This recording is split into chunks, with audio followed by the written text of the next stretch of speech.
So, hello, shalom. Peace to everyone and greetings from the European Peace Museum here in France, in La Creuse. Today is St. David's Day, it's the 1st of March, Sunday. So I'm going to be sharing a few thoughts firstly about St. David. I lived in Wales for 10 years approximately and know and love it well. I used to go there as a boy. My family, had relatives in Wales. My cousins were part Welsh. And we used to go to the Gower Peninsula most Christmases during a certain time in our lives. And I have tremendous, fond memories of Wales. I've been back many times. And then I ended up living there for 10 years and trained as a religious studies teacher there. And got very deeply into academic work for comparative religion and peace, and wrote my PhD up in Wales mainly. I trained in a school in Wales, in Builth, and I know Wales pretty well. In fact, on my Wikipedia page, which has gone down at the moment, it used to call me a Welsh educator because I lived there at the time when the page was put together. So if anyone wants to put a new Wikipedia page up about me, put in Welsh educator. Yes, so I love Wales, and it's a tiny country, but it has had a significant impact on world affairs. The British culture, the British Empire, British Commonwealth, whatever you want to call it, goes back to the people of Wales, Cymru. And I lived there and studied and trained as a teacher, and also got very deeply into the study of Druidry, living in Wales. In Llanyrville, I ended up, which is very close to Llanfachrinion, where Taliesin came from. For those of you that understand Druid matters, you'll know that Taliesin is the Bard of Britain, and that poetic insight tradition that he represents is obviously very important to me as a poet.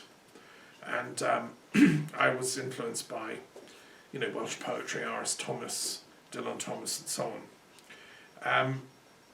And I've written many poems in Wales. So I want to honour St. David, who is the patron saint of Wales. Today, all over the world, people from Wales and Britain celebrate his life and work. Now, sadly, not that much is known about him. There is a life, but it was written quite a lot later, which has him travelling to Jerusalem. And the skeptics say, oh, well, it's not true. I actually would like to think it is true. I think David would have been a traveller. I mean, all saints in those days, you had to travel about and learn your craft. We know Patrick travelled, spent time in Europe. I think David probably did go to Jerusalem, and I think he probably spent time learning his craft in Gaul, among the amazing Christians that were here. They were quite advanced in Gaul. They had great monasteries, and I think, down in the south, St. Cassian had founded the first monasteries of the Western world. And there was the great monastic retreat centre in Lerins, and so on.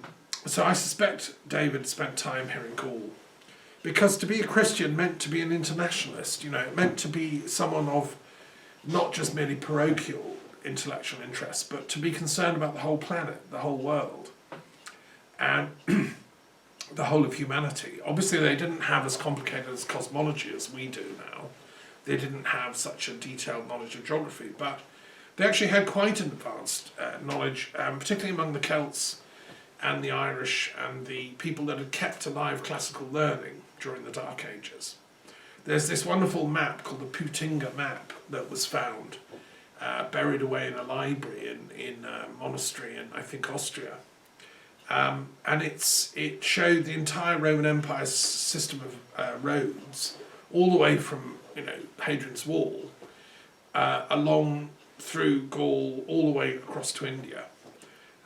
And it was a parchment scroll that you could unravel. And it showed them in kind of symbolic form, like the London Tube map. But it had a lot of detail. It had a lot of towns, like Bourges, just up the road from me. That was listed on this Peutinga map, as it's called. Nobody quite, and the version we have, which I think is in the library in Vienna now, is a copy from medieval times of a much earlier a copy, and then that went back to the original, which was supposed to have been put on a wall in Rome, in the Forum, like a kind of geometric, possibly mosaic type map. If you've seen the wonderful film about Alexander the Great, there's one point at which he is poring over maps like that in Alexandria, or yeah, I'm not so sure where exactly, but anyway, there's a great moment when that map appears. I mean, the ancients had maps. So all I'm saying here is David was born into a highly sophisticated European culture of Christians, and it was not an ignorant, place. It was a place of learning and culture. Now, I've been explaining this in my Encyclopedia of Druid Studies that I've just published pretty much exactly a week ago on the 22nd of February. And this is a huge work. It's taken me 10 years of intense study. I mean, for a period in my life, I spent 10 years working on my PhD thesis in enormous detail. I would work on it every weekend. As a religious studies teacher, I'd come home to my cottage in Llanerville and, write up the mysteries of the search of thinkers from 1945 to 2001. That was the time period I chose, like modernity, post-World War II. Why can't we get peace on this planet? So I spent intense months and months and months and months, years of research on all that, in every branch of knowledge, so psychology, philosophy, history, religious studies, all looked at through the lens of their own intellectual history as an academic discipline. And I wrote that all up in Wales. That was my homeland. It's a great centre for learning. I used to use the Library of Wales, the National Library in Aberystwyth. It's one of my favourite libraries in the world. It has a beautiful view over the sea, Aberystwyth seafront. If you've not been there, it's definitely worth a visit. And it houses the Institute of Advanced Celtic Studies just nearby, which has a to-die-for library on advanced Celtic stuff. So, drawing on all that, I've also been able to use it for my Encyclopedia of Druid Studies, which, I have to say, and hand on heart, is the most complex, most comprehensive study of Druids ever attempted. Probably since, the thing is, the Druids always worked orally, and they don't really, that's why nobody's ever done an Encyclopedia of Druid Studies before, because it's just like, it's an oral tradition. That doesn't mean that I've been able to encapsulate the totality of the whole of Druid studies, because that's impossible. It's so vast, it's so epic. What I have done is I've taken some snapshots, I've done a series of essays, 1,100 pages, which reveal to people just how vast this subject is. And the fact that it's been completely ignored by English-speaking academics tells us more about English-speaking academics. Going back to Johnson, Samuel Johnson, great dictionary man, there's this total bias against the Celtic world in polite Anglo-Saxon scholarship. Druids, what are they? They look at you with a barge pole. And that's why it's completely neglected as a discipline in every single religious studies department, and all, kind of theology departments and all the rest. And so I've tried to rectify this by showing that actually it's absolutely central to the history of European spirituality. Because Druids weren't just in Britain and Wales and Ireland and Scotland, although they're very important there, and Cornwall. They were all over Gaul. Gaul is the heartland of Druids, really, and every town and village around me has got Menhirs, has got ancient Druid place names and and legends and so on, going right back. So, and also other parts of Europe, hugely important. So in the Rhine Valley, before it was a Germanic river, that was a Celtic river. We have burial sites, we have chariot burials, we have enormous numbers of Druid temples and sacred sites. And all over Europe there are about 400 oppida, which were towns by the time the Iron Age got underway, and there was a big, there was urbanisation going on in Europe, which was all Celtic. And these oppida, the archaeologists have been discovering over the last 10, 20 years, this is new stuff, have all got their temples and their indications of Druid activity. They've got statues, they've got sacred gods and goddesses. And the Druids were, the religious practitioners, but they were also the counsellors, the seers, the teachers, the lawyers, the people that kept society together. We could call them the intelligentsia of Europe. And we also know their main thing was peace, like how to keep the tribes from fighting each other, how to keep families from breaking up, normal stuff, right? This is, they were the first mediators in Europe. What's interesting to me about the Druids and the Celts is that many of the main cities now important in Europe were Druid foundations, like Vienna, Milan, Strasbourg, Brussels, Paris, Reims, etc., etc. Orléans, just up the road from me, Poitiers. These were Druid places which were mapped out by geomancers with their sacred sites, their temples, their holy spots, usually on rivers, which the rivers were holy to these Celts. And they found all these deposits of weapons all over Europe and Britain. Because when the warriors' work was done, the Druids would say, okay, that's it, hand in your weapons. And they'd put them in the rivers or the lakes to show that the warriors' work is done now. It goes back to the goddess, which is why the warriors are called out to protect the people, but not to conquer or enslave the people. Having protected them, they go back, and the weapons were put in the lake. That's why King Arthur's sword was put back. He was, elected, put in power by the Druid Council of Britain at the time, as the warrior who was going to protect the people. And when his work was done, the sword went back, as a symbol that sovereignty comes from the goddess, the water. So anyway, this is all in the encyclopedia. It's great stuff. Now David would have known all this. He would have intuited what he didn't know. I mean, his mother, St. Non, was another, I think, descended from a Druidess, and she ended up, I think, in Brittany. Very interesting history behind David. He died about 600 or 589. And then after his travels, he ended up at St. David's, part of the world I know and love well, Pembrokeshire. It's right on the edge by the ocean. This incredible little city, it's the smallest city in Britain.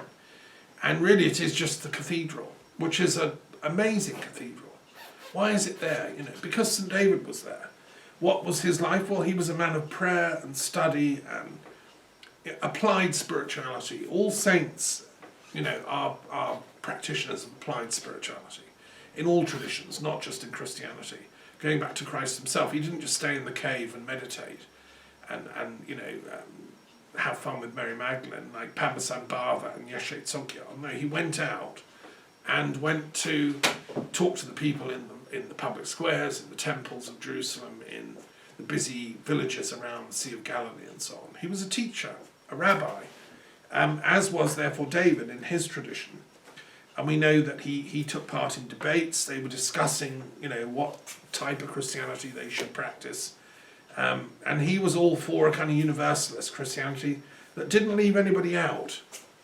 The problem with certain types of Gnosticism, and I'm a great lover of authentic Gnosticism, but certain types of Gnosticism are sort of, we're allowed to escape suffering. We're going to be in a small little group of elites. And then normal people, they'll all be, they're going to hell anyway, so why bother? That's what is opposed to the kind of tradition of David and the authentic Catholic Universalist Christianity, which wants to bring everybody in together. And that's still going on in the cathedral. If you have a chance, if you live near, my brother lives near St. David's, and I believe he goes there from time to time. It's they do evensongs. They're probably doing it now as we speak on Sunday. And so this tradition has been very important. It's said that he spoke at the Synod of Brevy at one particular point, arguing about what kind of Christianity, and he gave his speech, and suddenly they noticed he was like levitating at the place where he was supposed to be speaking, and a white dove appeared over his head. This is saint magic. This is Druid magic. When you speak from an inspired place, the truth, signs follow. And it's similar to Thomas Aquinas. He also right at the end of his life, had a miraculous vision of ultimate truth, and somebody sitting in the back of the church in Naples saw him levitate. This is factual, it's recorded. And it happened to David too. I suppose what you know, the metaphysics of this is that the sage is so plugged into the transpersonal source of being, you know, the Godhead, the goddesshood, whatever you want to call it, that they forget to kind of anchor themselves. Anyway, he was a great man, and so we honour his life and work today. And in my Universal Calendar of Saints and Sages, he's one of the figures of today, because of course in this calendar we have saints and sages from every faith, not just from Christianity. It's unique in that respect. No one else has yet done such a thing. I'm still waiting for other people to catch up. And I would love this to be published by the University of Oxford Press with illustrations and pictures and all the rest of it. There's a big editing job for people. So who else do we celebrate today on the 1st of March? Let me just share a little bit. Rachel Brown, an American scientist. Charles-Marie Bonaparte, one of the family of Bonaparte, a Freemason. Eugene Casselier, a French alchemist, expert on all kinds of alchemical stuff. A student of Fulcanelli, a great French alchemist. I've just given a talk to the Tantric website of my friend in Los Angeles, and I talked about Zosimus and alchemy and that. We also have Parshva, who was a very great Jain saint, a Tirthankara before Mahavira. We have Alfred Adler, an important Jewish thinker, and we have Hiram Abif, an architect for the pagans, who was sent by the King Hiram of Tyre to Jerusalem to help build the temple. And this has become very important in Freemasonry. Hiram Abif is, very, very important. He was tragically killed because some of the workmen were trying to steal his secrets, and he was a kind of martyr. And that's the tragedy that's enacted in the various Masonic rituals. The 3rd degree, you become Hiram Abif, you're in a coffin, you die. It's still commemorated in most Masonic rituals around the world. But, he survives spiritually. And it stands for me, the wisdom of Hiram Abif, therefore, is the indestructible wisdom that we need to cultivate as seekers of truth. Whether we call ourselves Druids, Buddhists, Hindus, Freemasons is actually irrelevant. Whichever path we're on, or Christians, is the resurrection of that body of mysteries that lies embedded in all the traditions, which David and all the others have known about. Then we have, for science, we have Sir Alexander Cannon, who was a medical doctor, 1896 to 1963, a member of the Royal Society. But he was unusual as a doctor in that he was very interested in parapsychology, born in Leeds, educated in London, Vienna, Hong Kong, MD and a PhD, and he trained in Eastern spiritual traditions as well as Western. So, absolutely amazing guy. The point of this encyclopedia is to highlight these incredible people every day of the year, and just to spend a few minutes in prayer and contemplation on them. And then we have Charaka, who was a Hindu sage, who was one of the key inventors of the Ayurveda, or the receptors of the Ayurveda, because it's a revealed medical system. And it's still the basis of Hindu medicine today, in the traditional sense. So we remember Charaka. And also, then for our Buddhist, it's Dr. Francis Buchanan, 1762 to 1829, who was Scottish, a doctor, physician, but he also became a geographer, zoologist, an archaeologist. And it was in India, when he was attached to the company, the East India Company, that he helped discover a lot of the early Buddhist sites in India. He travelled around Madras and all over India and Bengal. He was surgeon to the Governor General of India, Lord Wellesley, in Calcutta, and he founded a zoo that became the Calcutta Zoo. I've been to Calcutta, it's an amazing city. Recommend it to anybody. It's well, I don't have favourites, but it's my favourite of all the cities of India that I know and love well. And he was part of the what was then called the Royal Asiatic Society, founded by Sir William Jones, who was a great Indologist and Sanskritist and the founder of Indo-European Studies. And he'd founded the Royal Asiatic Society, which had this amazing library, which I've spent time studying in, as did Buchanan. And he was also a painter.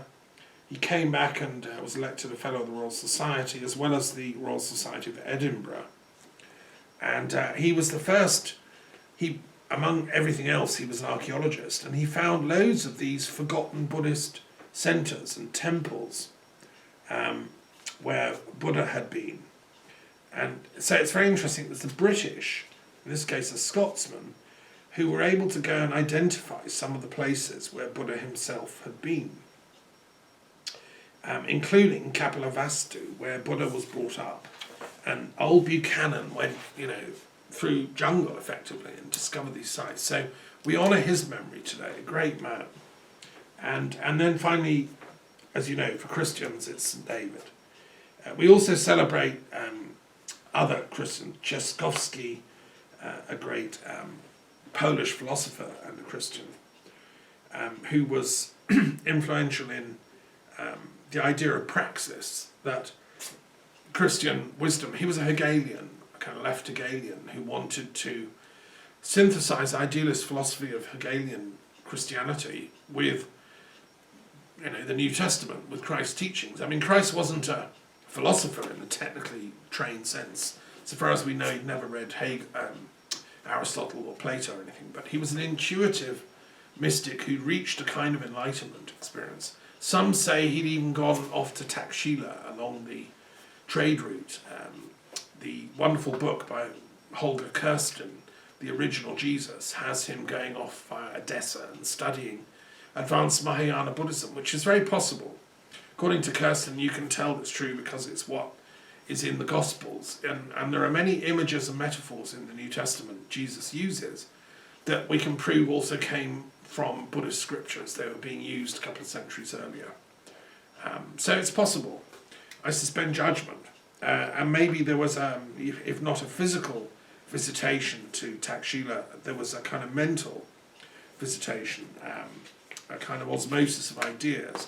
It seems that the Silk routes on through to China and northern India and Takshila actually went through part of them down to Caesarea, across the northern shores of the Sea of Galilee. There was quite an important international route, which Matthew was the tax collector on. He was the toll booth collector. So when these caravans came from wherever, China, onto Caesarea, with all kinds of exotic Buddhist types on, Zoroastrians and God knows what, Matthew would be the guy to give them their little, their ticket in return for a few shekels. And no doubt he got chatting to them, which is why he was a very interesting disciple. I love Matthew's Gospel. In my commentary, I've gone into it in great detail and explained all this. Now it's thought it was written in Odessa. Maybe Matthew ended up in Odessa for a time. So anyway, there are saints today. I mean, extraordinary bunch, right? Not just David. I don't think David minds being in that company. That company is an illuminated company. And my argument is that we need all the saints of the planet to come together, in body and out of body. I don't care which heaven you're in or if you're, living in which country in the world. We all need to work together on this planetary redemption project, which is world peace, justice, prosperity for all, human rights, ending the violence internally and externally.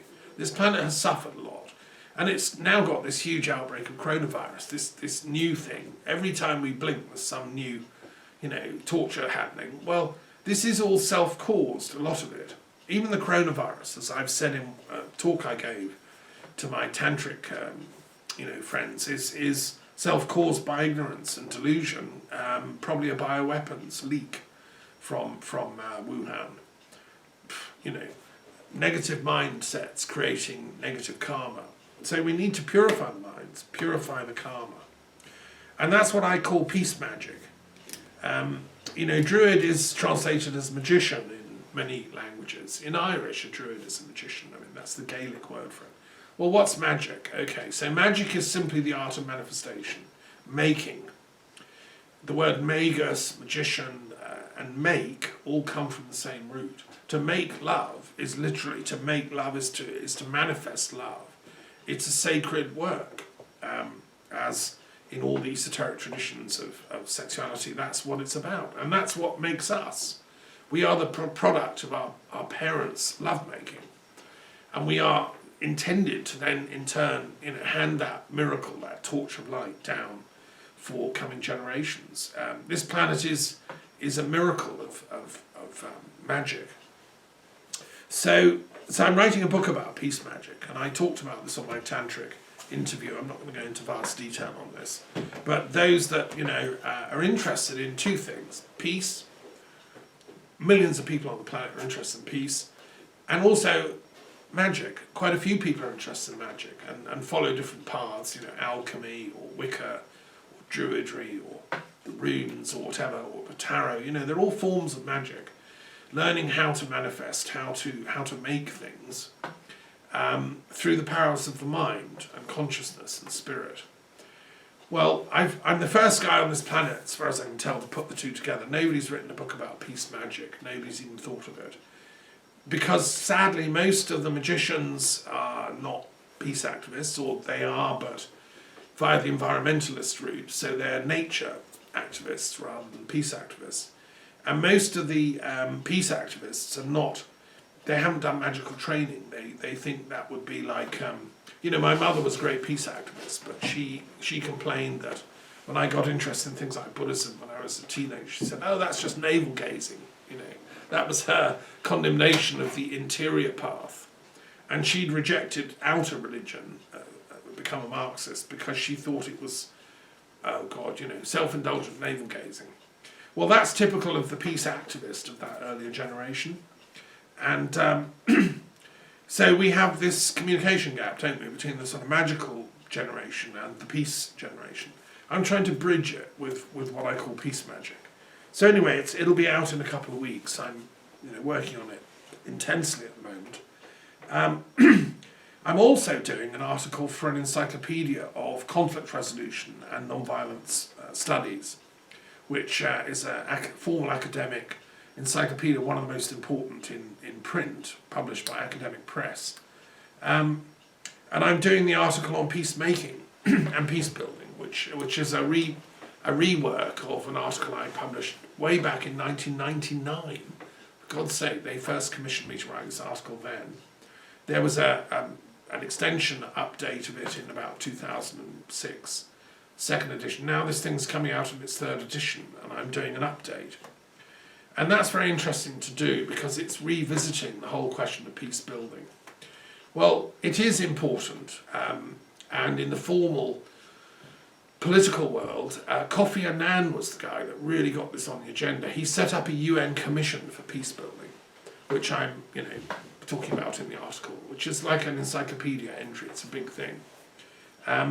So Kofi Annan, who died not that long ago, was a great man.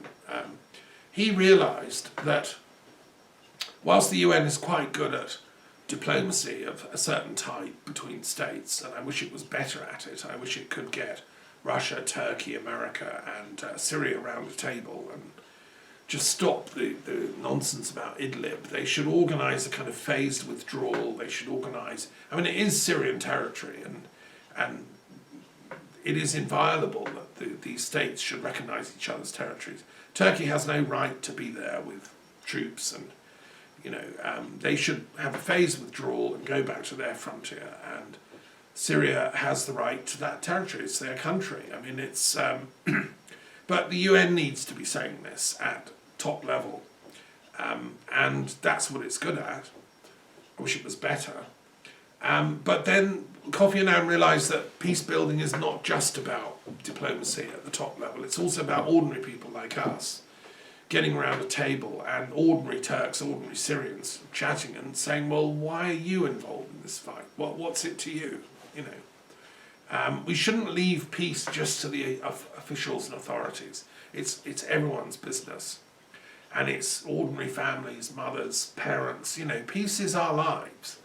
And so peace building is how we from the grassroots up can influence our, the Trumps and the Netanyahus and the Boris Johnsons. I mean, those people really haven't got a clue. They're just like, they don't understand the importance of peace, and they're so cavalier with their buying of weapons and selling of weapons. I mean, Trump going off to India and selling, what was it, $30 million of weapons to the Indian government, whilst poor people of Delhi are rioting because they don't understand how Hindus and Muslims can live together in peace. That's why we need peace building on the streets of Delhi and other Indian cities as a priority. And I've actually written and suggested to Modi that he cancel the order of weapons and invest it in peace building in the Indian urban infrastructure, educational work, so that Hindus and Muslims in India can all appreciate each other. So the peacemaking book is going very well, and I've also discovered some wonderful stuff that the EU's been up to in the last few years, really laying down a ground infrastructure for peace building. I first dreamt up this idea back in the 2000s of a European Union mediation service. It was at the time when the very first hints of trouble with Ukraine, Russia were appearing on the eastern frontiers of Europe, and I thought, we need an institution that deals with mediation on the frontiers of the European Union, or things could get nasty here. I mean, there was a time when Russia actually threatened to cut off the gas supply for Ukraine, and they were all freezing to death. And that's why I thought, gosh, we need a European Union mediation service. And because I was going through Venice at the time, I think it was 2008, I saw that Venice would be the best place to house this. Like, that would be their European Union institution. Venice deserves it.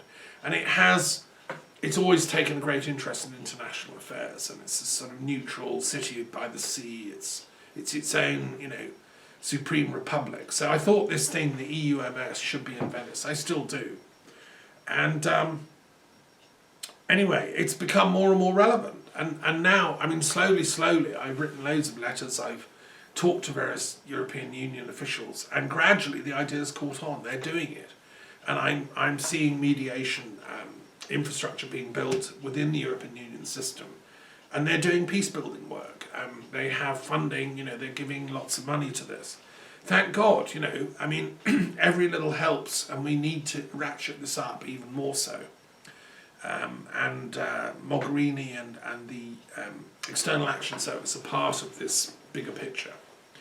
So this is why, coming now to Brexit, why I'm so utterly opposed to the ignorance that Brexit stands for. It's I mean, I do have some friends that I used to respect who went down the Brexit route, but it symbolises to me everything that is against what St David stood for, this genuine Catholicism of outlook, of commitment to peace, of commitment to a world based on love. I mean, if you've read the New Testament, there's no way you can believe Brexit is the solution for anything. It's a retrograde move.